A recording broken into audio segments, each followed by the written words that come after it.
Short story 9.7 milliseconds. The day gravity faltered. #1. The discrepancy. Professor Elias Thorne was not a man of faith, he was a man of constants.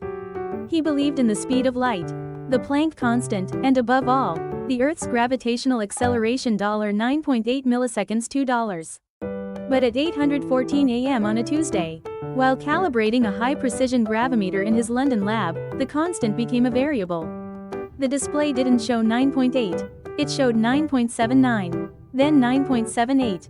It's a calibration error, he muttered, his heart fluttering. But outside his window, the world was already starting to notice. A jogger in the park felt a strange spring in her step. A glass of water tipped over on a table. But the spill moved with a localized, sluggish grace that defied intuition. Gravity was weakening. Number 2. The weightless panic. By noon, the value had dropped to 9.7 milliseconds. $2. It seems like a small change, only about 1%, but the universe is a finely tuned instrument. A 1% change in gravity is not a minor glitch, it is a catastrophe.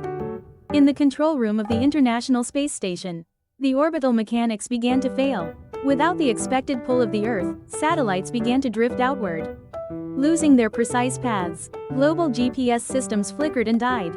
On Earth, the atmospheric pressure began to drop. The air, held down less tightly by the planet's pull, started to expand upward. People began to feel lightheaded, not from joy, but from the thinning oxygen. Number 3. The science of the small. Elias scrambled to his terminal. He needed to understand why. Was it a passing dark matter cloud? A fluctuation in the Higgs field? If this continues, he told his terrified assistant, we won't just be jumping higher. We'll be losing our atmosphere. The escape velocity $VSQRT2GMR is decreasing.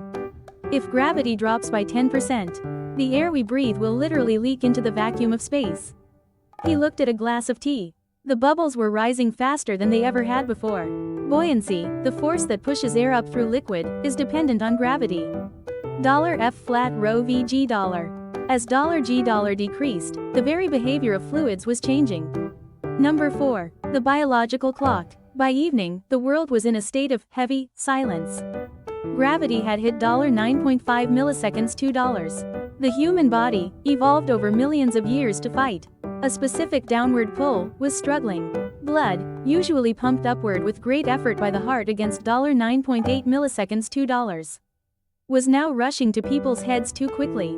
Hospitals were flooded with patients suffering from sudden strokes and heart palpitations. Elias watched the news. In the ocean, the tides controlled by the delicate dance between the Earth, Moon, and Sun were erratic.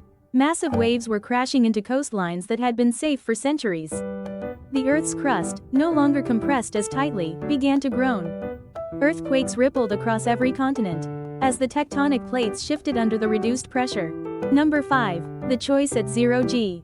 Elias realized the source of the anomaly was a localized quantum tear in the lab's basement, an experiment by a private tech firm that had gone horribly wrong, leaking negative mass into the local environment.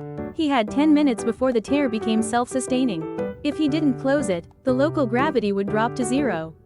And the resulting vacuum would tear the building and eventually the city apart. He suited up in a heavy lead-lined vest, ironically adding mass to his body to stay grounded. Every step was a struggle. He felt like a balloon, tethered to the floor by a thin thread. He reached the basement, where a swirling vortex of violet light was humming. Newton, he whispered, forgive me. He threw a high-density stabilizer core into the center of the tear. For a second, gravity spiked, tripling in intensity. Elias was slammed to the floor, his ribs cracking under the sudden weight of 30 milliseconds. $2. It was the weight of a giant, crushing him into the concrete. Number 6. The return to 9.8. Then, a pop. The violet light vanished. The oppressive weight lifted. Elias lay on the cold floor, gasping for air. He looked at his handheld gravimeter. 9.80665. The constant had returned. Outside, the jogger in the park felt her feet grow heavy again. The satellites, those that hadn't drifted too far, began to stabilize. The atmosphere settled back into its invisible cradle. Elias Thorne remained on the floor for a long time. He had spent his life taking gravity for granted, the invisible hand that holds our world together. He realized then that science isn't just about understanding the laws of the universe. It's about appreciating the terrifying fragility of the constants that keep us alive. We walk, we breathe, and we love, all because the earth pulls us just hard enough to keep us home. But not hard enough to break us.